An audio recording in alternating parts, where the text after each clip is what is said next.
नमस्कार मित्रांनो, आज दिनांक 24 ऑक्टोबर 2026. आज आपण आपल्या मेंढ्यांचे डिवॉर्मिंग करणार आहे. तर डिवॉर्मिंग करण्यासाठी आपण मॅनकाइंड कंपनीचे फ्ल्युकारेट DS हे जंतुनाशक घेत आहे, ज्यामध्ये ऑक्सिक्लोझोनाइट, लेवामिसोल, हायड्रोक्लोराइड, सिलिमाराइन हे घटक आहेत, जे की मेंढ्यांच्या आतड्यातील जंत व यकृतातील कृमींवर उपचार करते. आपण आपल्या फार्मवरती 3 महिन्यातून एकदा डिवॉर्मिंग करणे हे गरजेचे आहे. डिवॉर्मिंग करत असताना एकच औषध आपण प्रत्येक वेळेस वापरू नये. औषधाचा अदलून बदलून वापर करावा.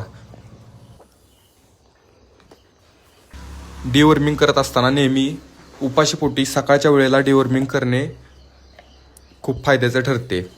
डिवॉर्मिंग केल्यानंतर 2 ते 3 तास चारा किंवा पाणी वगैरे आपण ठेवत नाही.